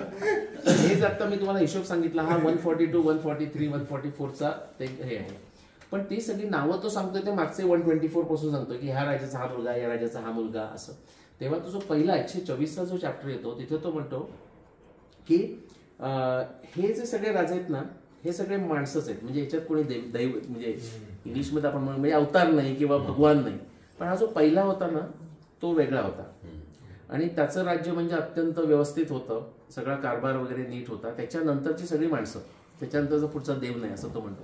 या पहिल्या राजाचा 124 चॅप्टरमध्ये तो नाव सांगतो, राम्स सिनितोस. ओके. तर असं फक्त थायलंडच गेल्यानंतर राम 1, राम 2, राम 3 असं नाहीये.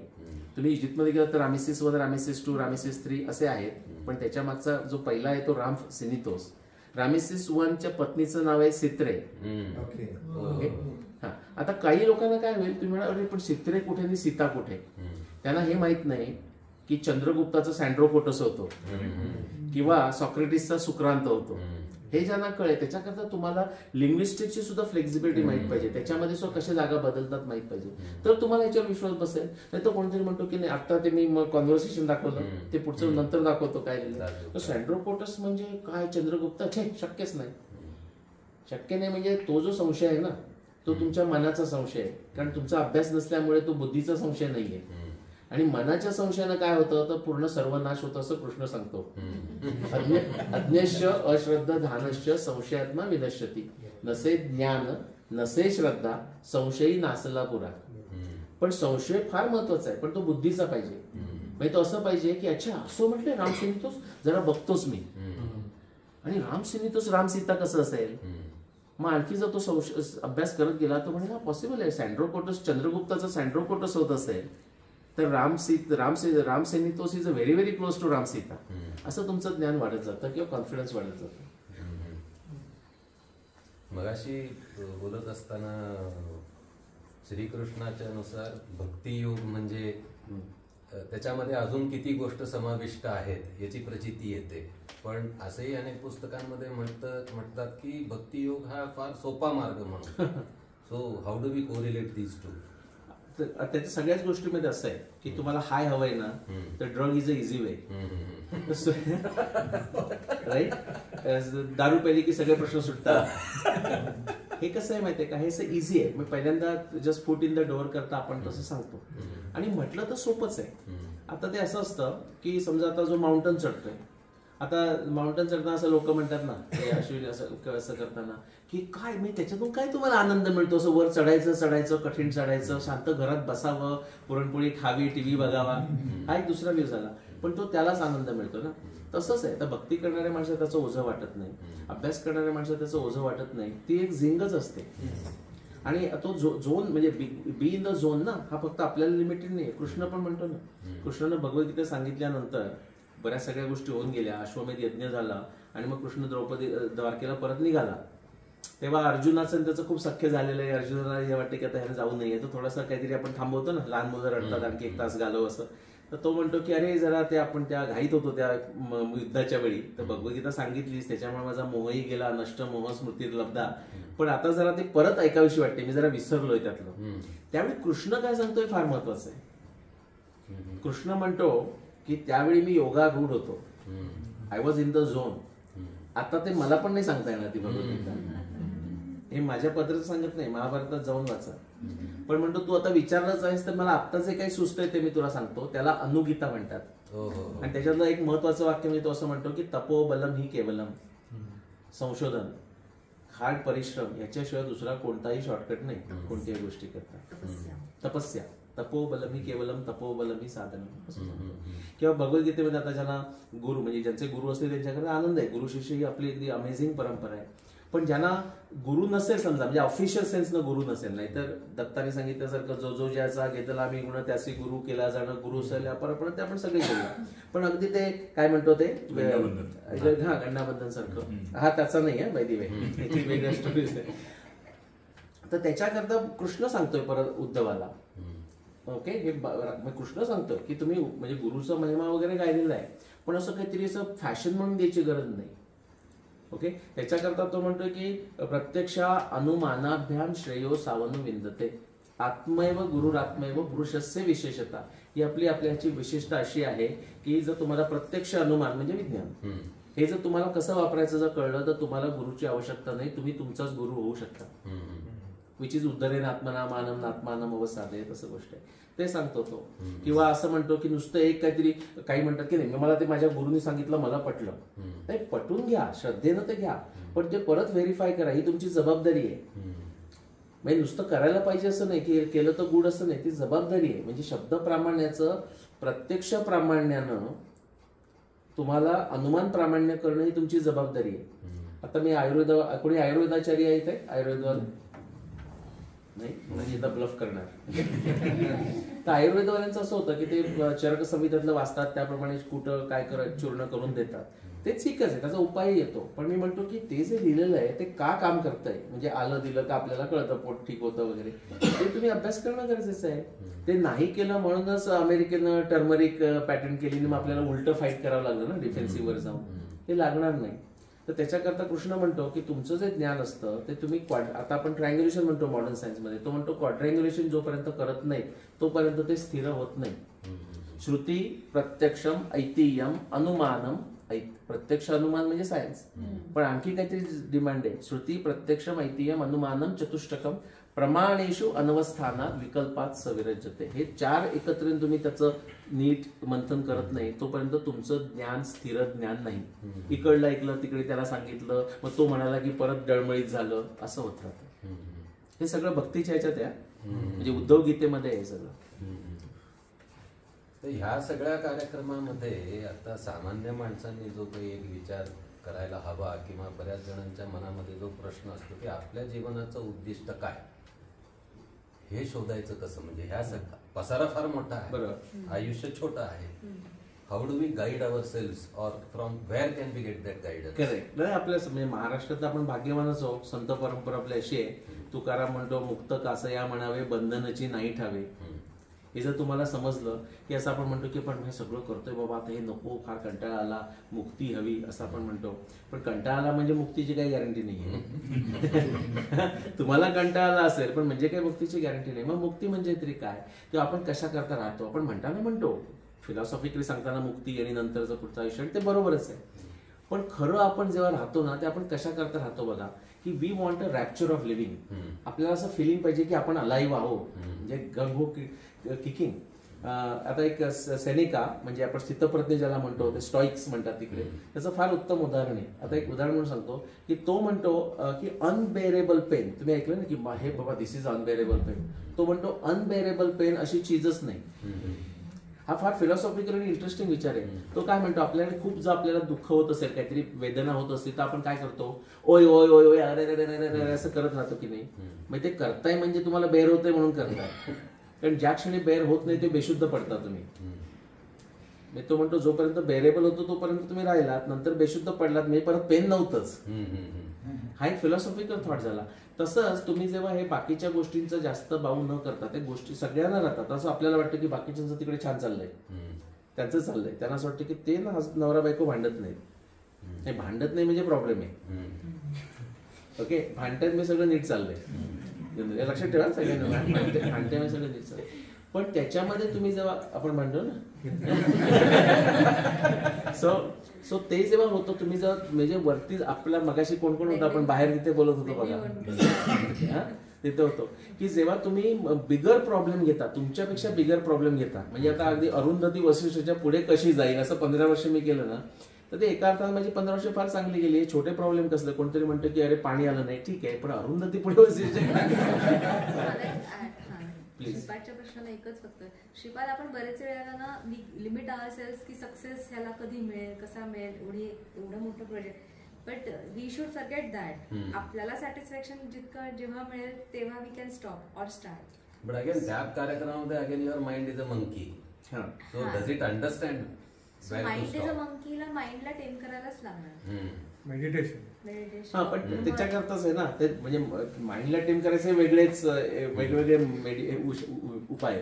इनफॅक्ट एक उपाय माहिती ना तुम्हाला, असं सांगितलं, एका माणसाचा प्रॉब्लेम होता की माझं कॉन्सन्ट्रेशन होत नाहीये, काहीतरी विचार करायला लागला की तिकडे कुठेतरी विचार जातो, कुठेतरी विचार जातो, कुठेतरी विचार जातो. तर त्याला त्याच्या गुरुनं सांगितलं की काही प्रॉब्लेम नाही, असा तू काय पाहिजे तो विचार कर, कसलाही विचार कर, फक्त माकडाचा विचार करू नको.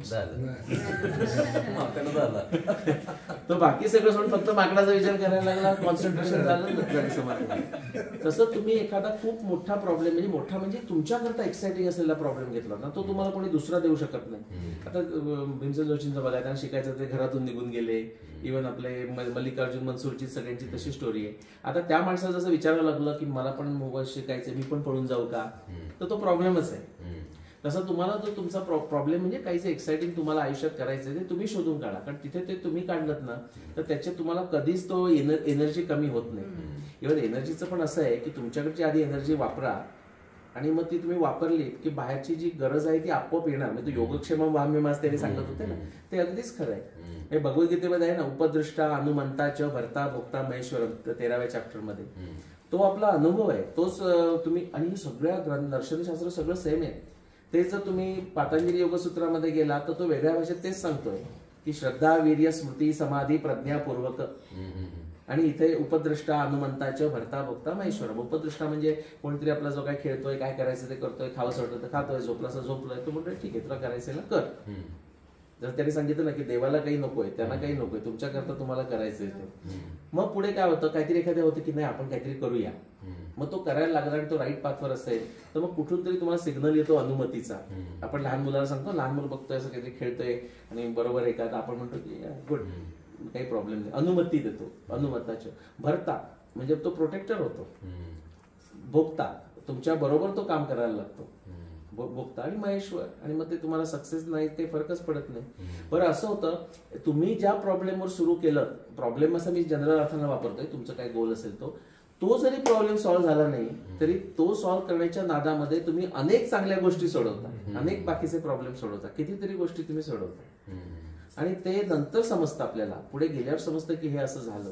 किंवा कितीतरी प्रॉब्लेमला माहिती, एक साधी कथा सांगतो तुम्हाला माहित असेल तर, की सगळ्यांना माहित असेल की तो एक पाथ दाखवतो, म्हणजे देव आणि भक्त असे जात आहेत आणि ते त्याचं लाईफस्टाईलचं पूर्ण लाईफचं सीन दाखवतो. आणि असं त्याच्यात त्या भक्ताला कळतं की जेव्हा माझे कठीण प्रसंग होते तेव्हा फक्त 2च पावलांचं असं दिसतंय. तुम्हाला सगळ्यांना स्टोरी माहिती आहे. मग तो सांगतो की अरे पण तू ते मला सोडून गेलास. तर म्हणलं सोडून नाही, मी तुला खांद्यावर घेतलं होतं. तसंच तुम्हाला प्रकार जाणवेल आणि ते नंतर जाणवतं. मी आता करताना असं वाटतं की आपणच करतोय, पण आता मी समजा माझा 3 झाल्यानंतर मला आता असं जाणवतं की ते माझ्याकडून करून घेतलं गेलं. आणि हे काहीतरी उगाच आपलं इम्प्रेस करायला सांगायची गोष्ट नाही.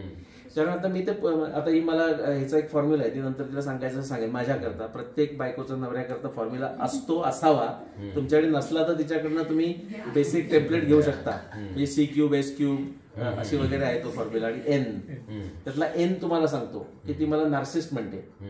तर का, तर मी माझे व्हिडिओ बघतो किंवा मी माझी पुस्तकं वाचतो. पण हा आता मी तुम्हाला जो अनुभव सांगितला म्हणून त्याच्यामध्ये तुम्हाला सांगतोय की मी माझे व्हिडिओ बघतो का, तर मी जे डिलिव्हर केल्यानंतर मी कसं केलंय, त्याच्यामध्ये मी काय बेटर करू शकलो असतो.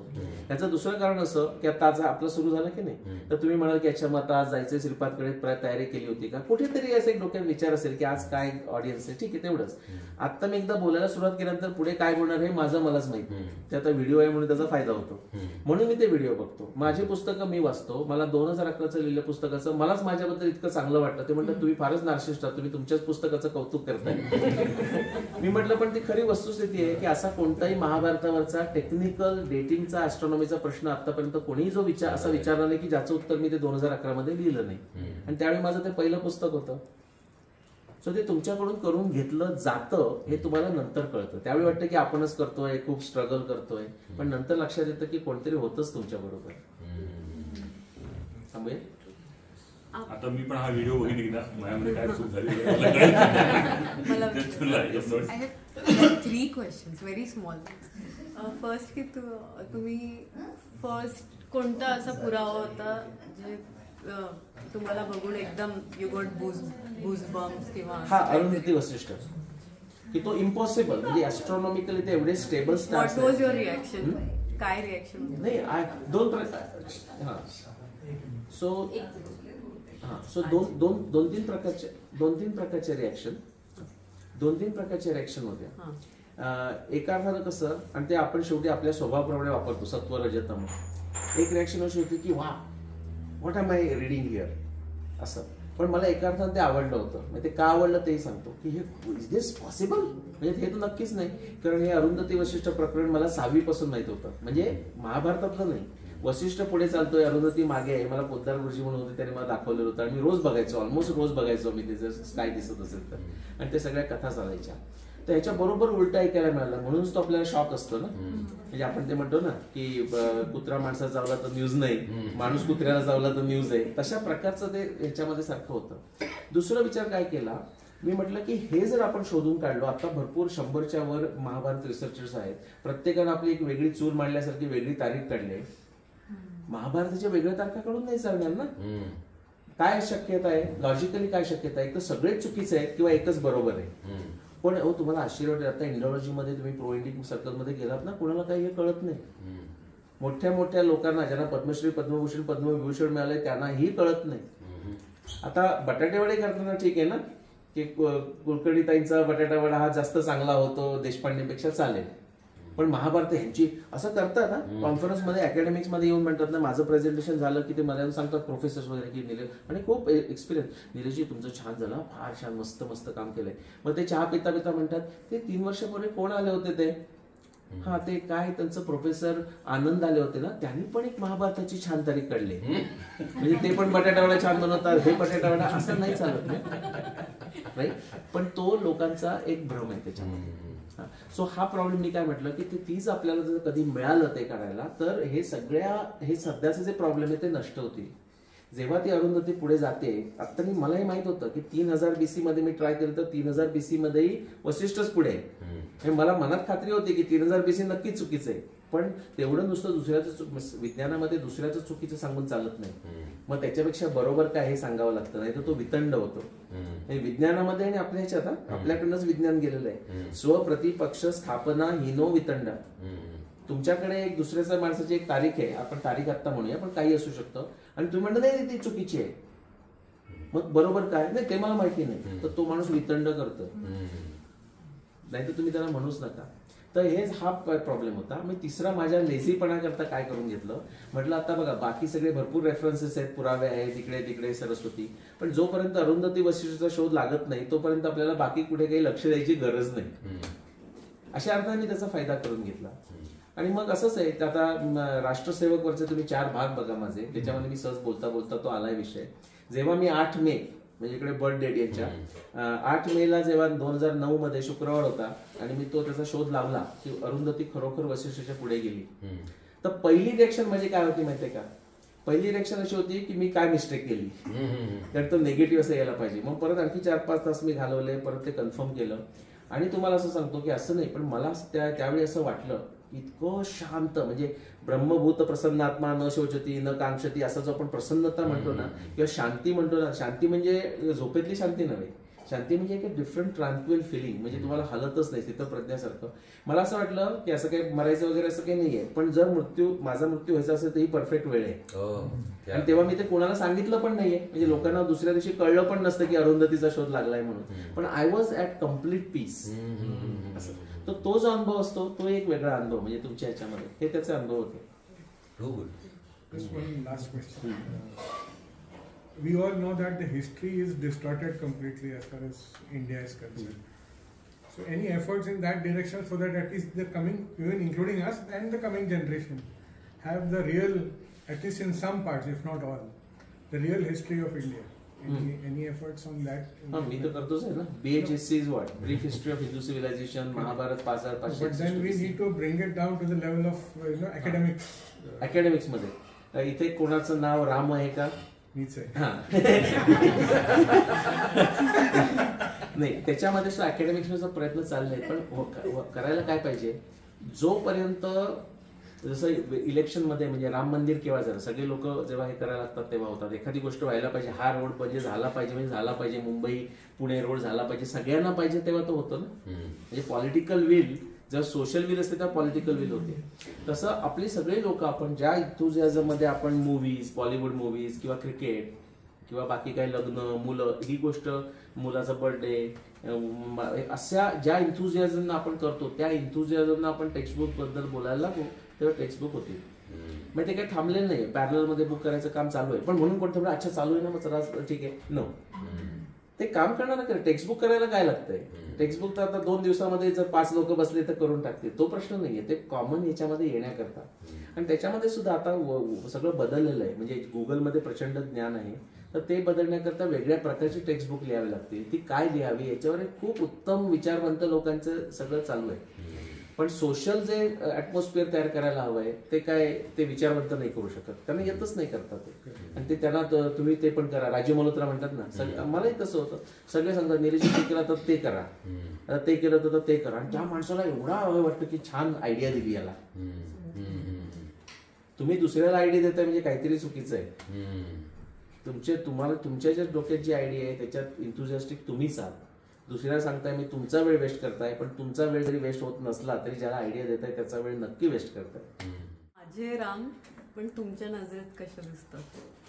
अच्छा, तर रामाची वर्णनं जी आहेत, जी काही वर्णनं आहेत, तर राम हाही काळा होता, कृष्ण हाही काळा होता. ओके, मजेने मी सांगतो की आता आपलं असं युपी मधला एखादा यादव वगैरे इमॅजिन करून बघा, मजे करतात. तर काळा म्हणजे कसा काळा, पण त्याला देवत्वाच्या भावनेनं बघताना निळा रंग तुम्हाला सगळीकडे दिसतो. त्याचं वेगळं कारण आहे. म्हणजे त्याचं वेगळं कारण म्हणजे आता ह्यांच्याकडे तुम्ही पाहिलेत का, म्हणजे गुरुदेव रानड्यांचा फोटो किती जणांना माहिती येते? मग होमवर्क घ्या, गुरुदेव रानड्यांचं critical comments on Upanishad, critical analysis of Upanishad ते वाचा.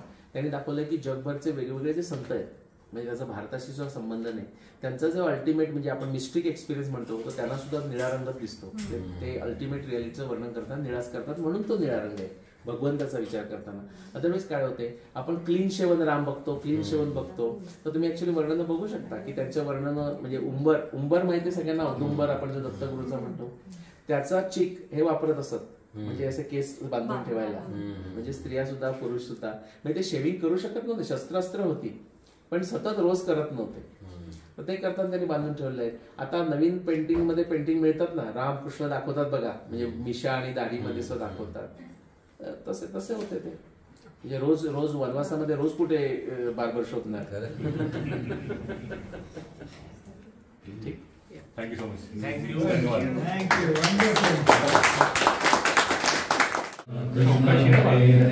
हरे राम राम राम हरे हरे, हरे कृष्ण कृष्ण कृष्ण हरे हरे, हरे राम राम राम हरे हरे, हरे कृष्ण कृष्ण कृष्ण हरे हरे, हरे राम राम राम हरे हरे, हरे कृष्ण कृष्ण कृष्ण हरे हरे, हरे राम राम राम हरे हरे, हरे कृष्ण कृष्ण कृष्ण हरे हरे हरे राम राम राम हरे हरे हरे कृष्ण कृष्ण